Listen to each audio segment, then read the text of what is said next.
A Swedish film director once said, "Film as dream, film as music. No art passes our conscience in the way film does and goes directly to our feelings deep down into the dark rooms of our souls." This week, we have a special treat for you as we have 2 episodes coming, both from filmmakers, one an indie Congolese filmmaker looking to emerge in the industry, and the other a producer for Disney. In 2012, as the film he was seeing finished, Tshoper Kabambi remained in his seat. A custodian encouraged him to leave the theater, but he replied, "Please, I've never been in a movie theater before." Tshoper believes there is power in stories and power in film, and he is determined to tell his own story and the story of his people through film. He also believes in dreams, and it was a series of dreams that led him to join the Church of Jesus Christ of Latter-day Saints. Now he is truly living the dream with the film Heart of Africa premiering in America this week. This is All In, an LDS Living podcast where we ask the question, what does it really mean to be all in the gospel of Jesus Christ? I'm Morgan Jones, and I am so grateful to be here today with Tshoper. Tell me your last name. Kabambi. I'm glad I didn't even try to pronounce that one. That would have gone really well. I'm just working on mastering your first name, then we'll move on to the second. Does that sound good? That sounds good for me. Perfect. Well, I am so excited. We have you here all the way from the Congo. That's where you live. Is that right? I live in Congo, in Kinshasa. I live in Kinshasa. Okay. So tell listeners, I imagine most people listening to this podcast are like me and have never been to the Congo. So tell us a little bit about what life in the Congo is like and kind of the political climate there in your country. Yeah. First of all, people have to know that in Congo, we are human like everybody. We don't live with animal or, but we have some trouble. Some parts of the Congo, in East especially, we still have war because, Congo is one of the richest country in the world. We have gold, we have diamond, we have all kinds of mineral resource, natural resource, and people around the world will need that. It's why we have a lot of problem. But it's also difficult to life is difficult because we have a lot of people doesn't have jobs, and people some of them doesn't get food. There is a lot of problems, but we are also every time we smile, we pray, we are very hopeful that one time a day will come, God will help us to have a better life. And the political situation is going better than better because 12 years or 10 years ago, it was very difficult. But now we have a new president, Felix Tshisekedi, who have some good things and give some hope to Congolese people. I noticed that you already mentioned God and prayer. Is there a primary religion in Congo? What is most people's religious background? Most, I can say 90% of Congolese are Christians. Most of Congolese people are trust God and pray a lot. Okay. Yeah. And growing up, were you very religious? What is your religious history? Yeah, since I was child, I think my parents are very, very religious. I think my father and my mother are serving somewhere in a church in Congo since we was very child. And I grown up with Christian religions, and I still keep my faith. Okay. So now that we've got kind of that foundation, you are a filmmaker. Yes. And you started making a film that is about a member of the Church of Jesus Christ of Latter-day Saints. Is that right? Yeah. Had you ever heard of the Church of Jesus Christ of Latter-day Saints before starting to make this film? I heard, but not a lot because I knew Emembui. Emembui is the one who inspired this story, the film story. Right. And Emembui was a friend of mine, but I never seen him. He was a Facebook friend. And I remember when I met him for the first time, he told me, Tshoper, I really like your short films I saw on Facebook. On one time I was in a screening and I want to invite you in my church. I was like, I don't know because I haven't go in a church since 10 years. I just stopped to go in the church. Okay. And he started to invite me to go in his church. It was a little bit bizarre for me. Yeah. Okay. So did you go to church with him? When he invited me, it was difficult. I promised him 3 times that, one Sunday I will come with you, but I just canceled it. Every time I was canceled. But one time I got a dream, and in my dream I was in LDS church. I never seen a picture before.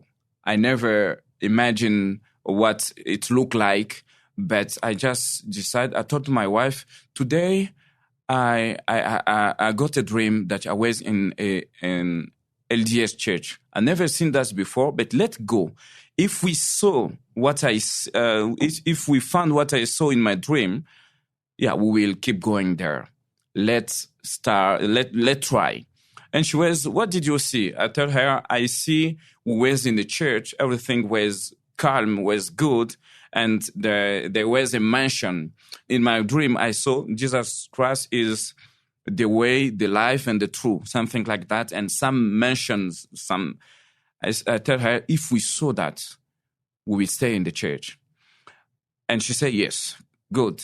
And we went, I called Emembui. He was surprised then. I finally accepted to go in the church. It was like, are you sure? I said, yeah, I'm sure. I want to go today and see what it looked like. And then when I was in the church, I didn't see what I saw in my dream right in the wall, but I just feel that. I feel myself home because, as I say, it was 10 days I didn't go to the church. I just stopped to go to the church for many things. And I was losing my faith. But when I was inside for the first time in the LDS church, I feel like home. I feel a kind of peace in myself. I tell to my wife, did you feel what I'm feeling? She said, yes, it's just exactly like what you tell me about a church have to be. Yeah, because I was like, imagine a kind of church. When I was speaking with my wife, I was telling him what I really like to see like a church in myself. I was like, a church have to be like this, and like this. I gave my wife some description about a church of my dream. Right. But I never been in a LDS church. But when we was there, she just told me is like exactly your description of church, and I can feel what you are feeling now. It's why I decided to. But it was difficult for me to stay for the first time. I was like, I cannot stay in a church for a dream. I cannot. I was praying just to have other sign. And the second sign was another dream. In my dream, I saw my car just going itself without a driver. And I was running behind my car and crying. And the car going into a river inside the water. And I saw one of the brother, he was not an elder in the church, but he's just a brother in the church. I saw him come and take out my car with just one hand. And everybody around was like, wow, this man is very strong. And he told me, you see, your car is now new. If you have a car is just a carcass. It's just a simple thing. But if you put it in the water, and you take it out, that will be that will be new, like that born for the new time. Born again. Born again, yeah, something like that. It was a kind of sign also for me for being baptized. But, I'm like a Thomas. I was like a Thomas. I was like, no, it's like a dream. It's just a dream. I can't believe in the dream. But it was amazing because it was the second time to have this kind of dream. And the third time, I saw my uncle in my dreams. My uncle was died many years ago. He told me, Tshoper, please, I give you a mission. You have to be baptized for save our life. I can't understand what that means.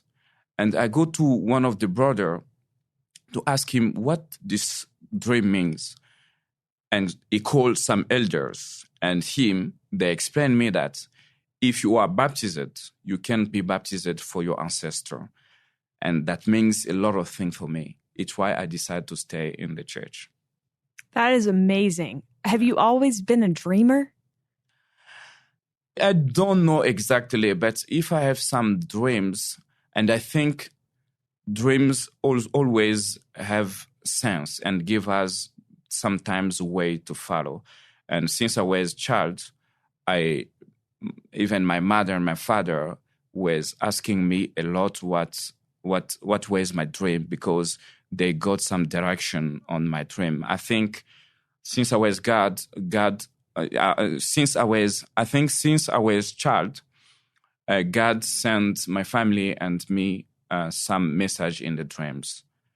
Amazing. Yeah. That's so cool. I think Heavenly Father communicates with people in different ways. And certainly one of those ways is through dreams. We actually had a whole podcast episode about that. So Thank you so much for sharing those examples. So then did you and your wife end up joining the church?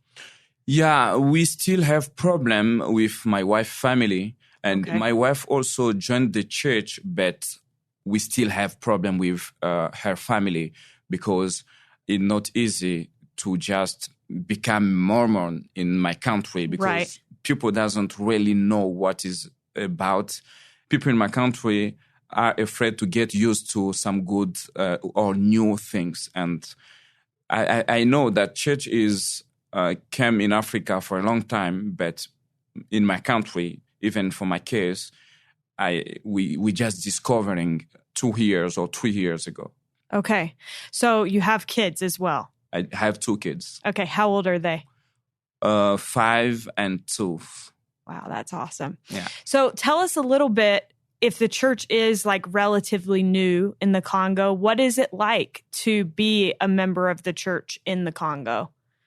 Yeah, to tell you the truth, being a member of the church for the first, if I want to give my example, it's very good for me, but not easy for people around to understand and to accept that. But even me, I can give a testimony about people I know before going to the church. I know as a Mormon. I can just say they are good people who just share love and affection to other pupils. And it was amazing for me. I asked someone, are you good because you are Mormon, or you are just good man? He say, I don't know. I just keep some rules, some God rules. And he told me to just observe other people who are in the church. And I observe most of them are good people. And what I think is that being in the church bring other experience.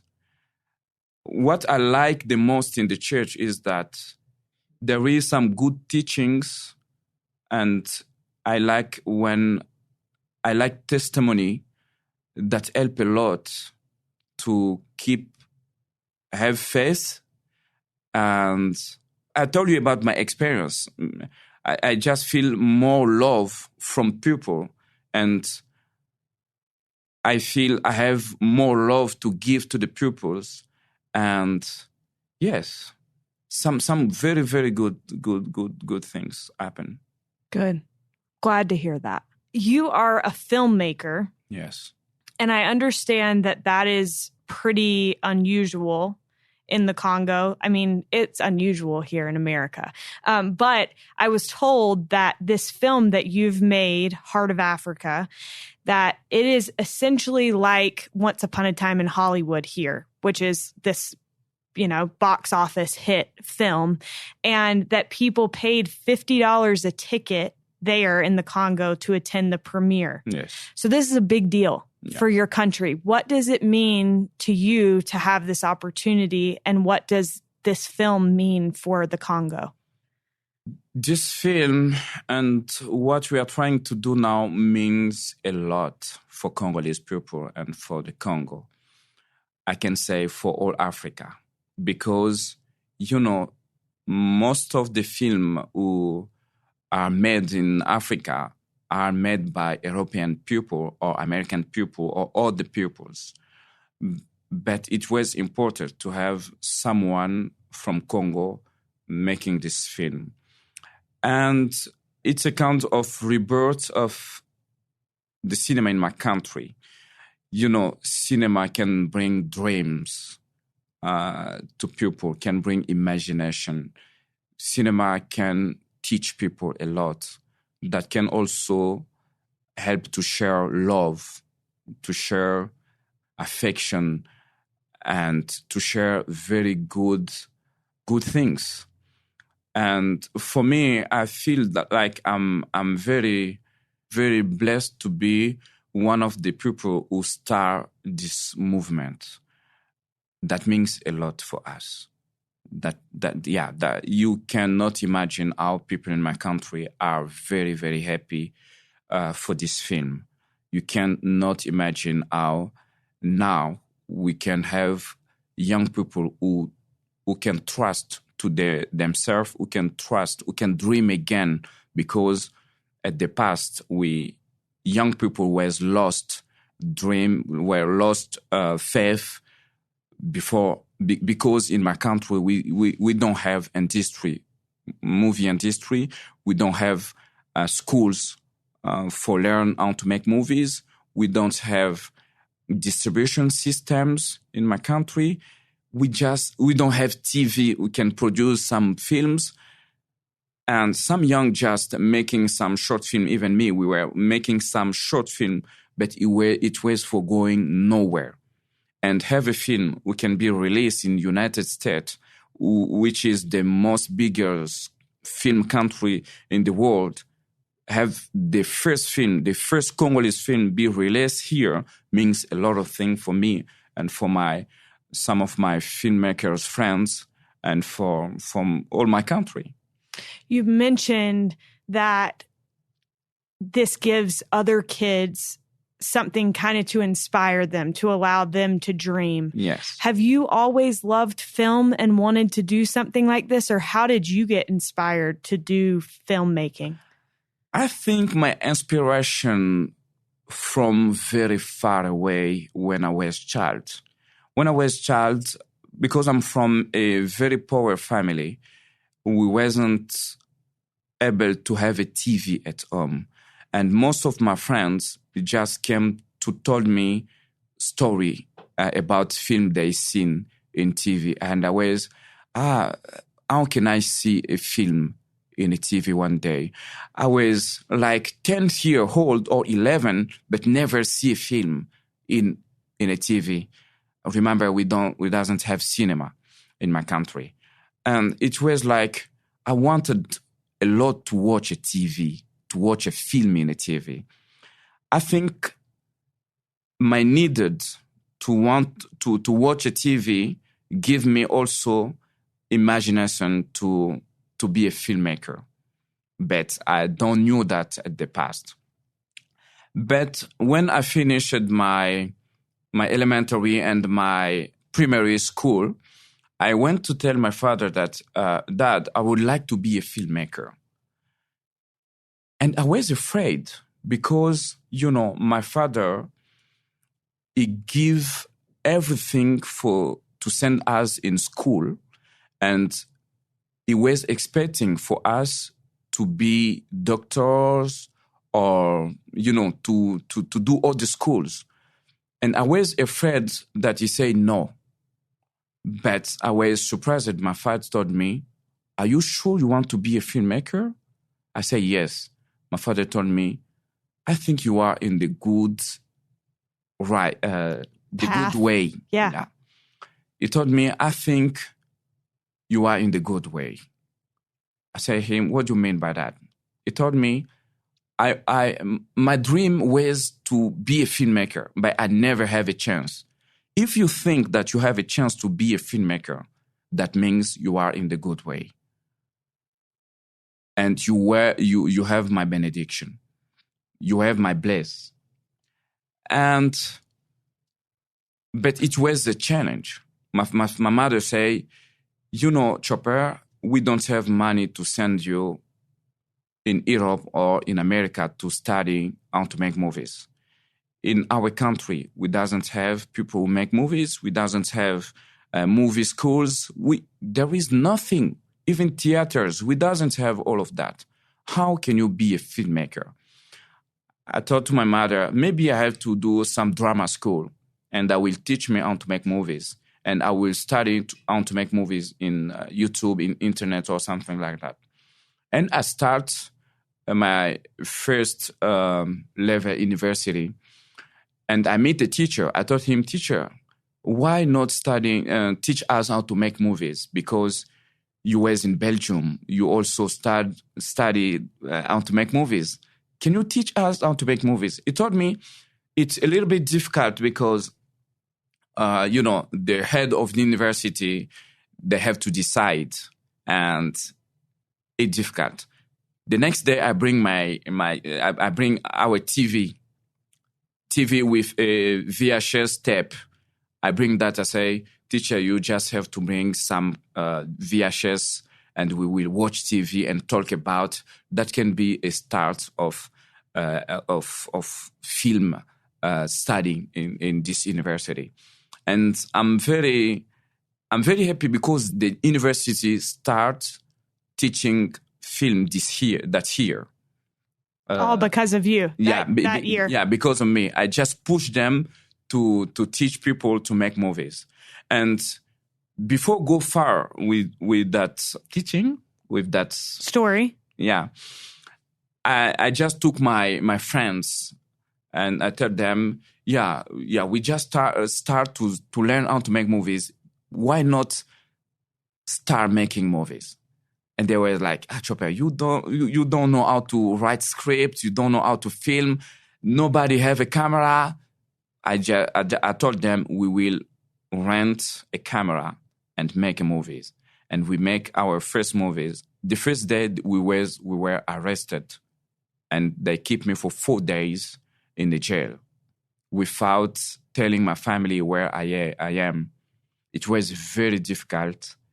And I just decided after the 4 days, I just decided to stop making movies. It was very hard for me, very hard for my family. But one of my friends told me, "Tshoper, your destiny is to make movies. You didn't study how to tell story, but you are a storyteller. Just keep it. We will support you." Yeah, it's why I just continue to make movies. So wait, why did you get arrested? Yeah, the policeman, because remember, I told you, there is no film industry in my country. Right. And when they see someone with a camera, you have to be journalist who going to do something. Okay. And you are just suspected when you say, "I am a filmmaker, I try to make a movies." And it was just suspect. I was just suspect. Wow. It was like I'm from CIA or from FBI who try to film some bad stuff for show how. Yeah, it was crazy. That's wild. Yeah. Tshoper, I am curious for you. So it seems like the thing that's so cool about you having the opportunity to make this movie and why it means so much to your country is that we should all have the ability to tell our own stories. Yes. Why is that so important to you? Telling our story is very, very important for me because, Africa have a very huge story and we have to share this story. My country have a very, very huge story. We have to share that. And for me, I'm just tired to see how other people can come to film my people and show them like nothing. I'm just tired of that. Yeah. What I want is to show my people how beautiful they are, to show them how they can change their situation, to tell them how they can contribute for the better of this world, because we still have a lot of problems in this world. And I think everybody have to contribute for this world being better. And yeah, it's very, very important for me that African people, me and my friends, telling our story. It's very important. Yeah, I would agree with that. And I'll tell you why. When I travel somewhere, I always prefer to travel and visit someone that lives in that place, because I think there's a big difference between what you get to see if you travel and do like a tour versus what you see when you go visit somebody that is a native of that place. Yeah. You see the whole area through different eyes. Yeah. And I love the way that you said you want your people to see how beautiful they are. Yeah. Because that's what you see when you see it through the eyes of a person that really loves that place or those people. Yes. So thank you for what you're doing with that. What challenges, you kind of alluded to this earlier, Tshoper, but what challenges have you faced as a new member of the church? You joined the church a year ago, is that right? 2 years ago. 2 years ago. So what challenges might a brand new member of the Church of Jesus Christ of Latter-day Saints face that people might not consider? For me, the biggest challenge was the accepting of other peoples.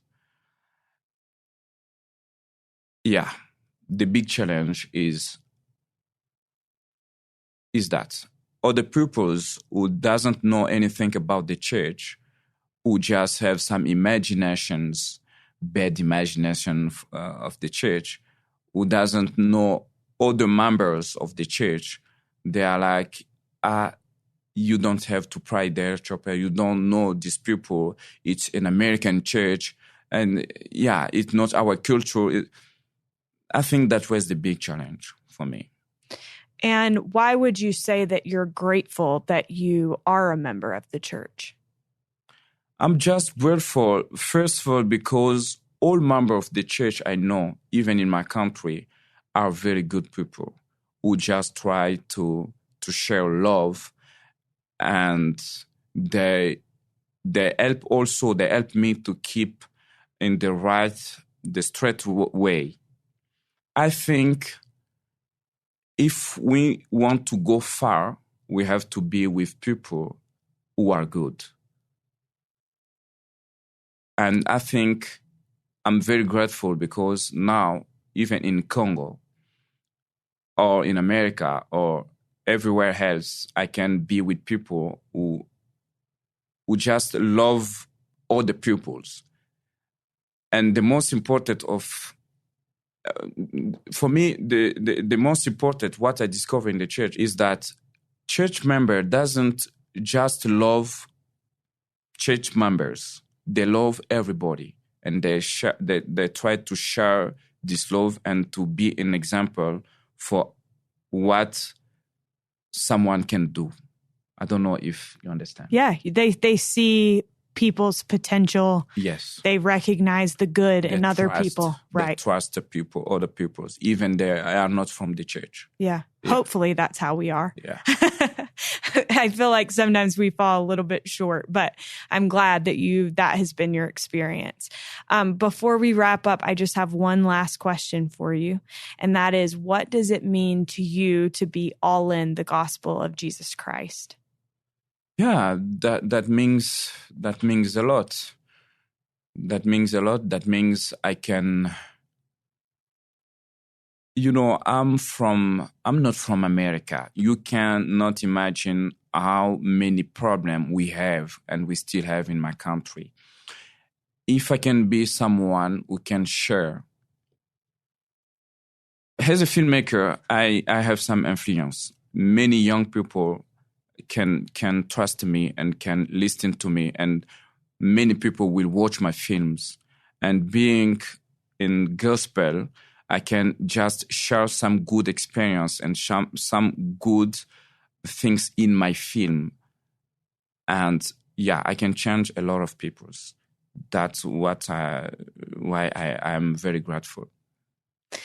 Tshoper, before we wrap up, I have a favor to ask of you. You have done an amazing job speaking English on this podcast, and it's not your first language. And I give you mad props, because I tried to learn Spanish as a missionary, and I would not, it would be embarrassing to the whole world for me to try to speak Spanish right now. But I wondered, your French is so beautiful. And I wondered if you could share your testimony of the gospel of Jesus Christ in French before we finish. Would you be down to do that? Oui, bien sûr. Oui, donc j'ai un très, très, très bon témoignage de Jésus-Christ. Et je peux vraiment le dire que, sincèrement, de tout mon cœur, venant d'une famille où personne ne pouvait croire en moi, venant d'une famille pauvre, venant d'un pays qui subit tout ce qu'il est en train de subir, par rapport à tout ce que je suis en train de vivre, c'est tout simplement un miracle. Et Dieu m'a accompagné depuis que j'étais enfant. Il continue de m'accompagner. Et il a fait de sorte que je rejoigne l'église des Saints des Derniers Jours. Et je suis très, très reconnaissant envers ces dieux. Je suis très reconnaissant envers son amour. Je suis très reconnaissant envers toutes les personnes qu'il a mis sur notre chemin et les chemins de l'Église pour les diriger. Je suis très reconnaissant de l'éveil et du fait qu'il a choisi Joseph Smith pour diriger l'Église. Et moi, je suis un miracle et je suis un témoignage vivant de ces dieux-là. Thank you so much. A huge thank you to Tshoper Kabambi for coming on this week's episode. Be sure to check and see if Heart of Africa is showing at a cinema near you, and make sure you're subscribed to this podcast so that you will be notified when our episode with Disney producer Brigham Taylor comes out later this week.